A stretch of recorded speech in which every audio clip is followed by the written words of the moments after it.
കണ്ണൂരിൽ 11-ൽ 8 സീറ്റും നേടി LDF വിജയത്തിളക്കം.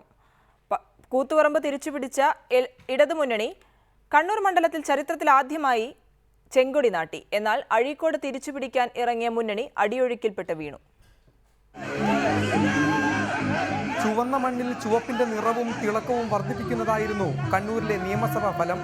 അതിൽ കടന്നപ്പള്ളി രാമചന്ദ്രനിലൂടെ കണ്ണൂർ മണ്ഡലത്തിൽ ചരിത്ര വിജയം നേടിയത് LDFന് 10 മാറ്റായി. ലീഗും AI ഗ്രൂപ്പുകളും ചിലയിടങ്ങളിൽ സതീശൻ പാച്ചേനിക്കെതിരെ കണ്ണടച്ചത് കടന്നപ്പള്ളിക്ക് തുണയായി. കൂത്തുപറമ്പ് തിരിച്ചുപിടിച്ചതാണ് LDF വിജയത്തിന് വീര്യം കൂട്ടിയത്. അരിവാളുമേന്തി KK ശൈലജ കൂത്തുപറമ്പിലിറങ്ങിയപ്പോൾ KP മോഹന് ആഴത്തിൽ മുറിവേറ്റു. എന്നാൽ തിരിച്ചുപിടിക്കാമെന്ന പ്രതീക്ഷയിൽ എല്ലാ അടവുകളും പയറ്റിയ അഴീക്കോട് നികേഷ് കുമാർ അടിയൊഴുക്കിൽപ്പെട്ടു. 16,000-ലേറെ വോട്ടുള്ള BJP 12,500 വോട്ടിലേക്ക് ഒതുങ്ങിയപ്പോൾ 2,200-ലേറെ ഭൂരിപക്ഷത്തിൽ KM ഷാജി മണ്ഡലം നിലനിർത്തി. ആദർശ ശുദ്ധിയില്ലാത്ത വിജയമാണ് അത്. BJPയുടെ വോട്ട് വിലക്ക് വാങ്ങിയ വിജയമാണ്. ഇടതു കോട്ടകളിൽ ത്രസിപ്പിക്കുന്ന ഭൂരിപക്ഷമാണ് വിജയികൾ കരസ്ഥമാക്കിയത്.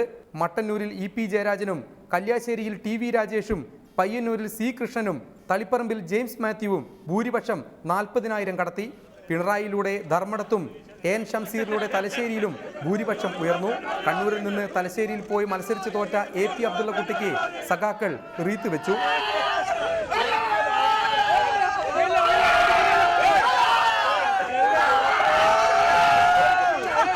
പേരാവൂർ മണ്ഡലം നിലനിർത്തിയ സണ്ണി ജോസഫ് UDFന്റെ ഭൂരിപക്ഷം വർദ്ധിപ്പിച്ചു.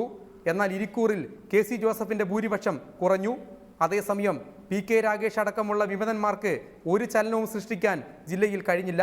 തലശ്ശേരിയിൽ വോട്ട് ഇരട്ടിയിലാക്കിയ BJP കണ്ണൂരിലും കൂത്തുപറമ്പിലും തളിപ്പറമ്പിലുമെല്ലാം നില മെച്ചപ്പെടുത്തി. കണ്ണൂർ പാർലമെന്റ് സീറ്റും കോർപ്പറേഷനും ചോപ്പിച്ചതിന് പിന്നാലെ കണ്ണൂർ നിയമസഭാ മണ്ഡലവും ഇടതുപക്ഷം പിടിച്ചിരിക്കുന്നു. കൂത്തുപറമ്പിൽ അരിവാളുമായി ഇറങ്ങിയപ്പോൾ ആ മണ്ഡലവും തിരിച്ചു കിട്ടി. പക്ഷേ BJP വോട്ടിന്റെ അടിയൊഴുക്കിൽ അഴീക്കോട് മണ്ഡലം UDFന് അടിയറവ് പറയേണ്ടി വന്നു. കണ്ണൂരിൽ നിന്നും ക്യാമറമാൻ ലിമേഷ് ചെറുവേഷിക്കൊപ്പം K ശശീന്ദ്രൻ, റിപ്പോർട്ടർ.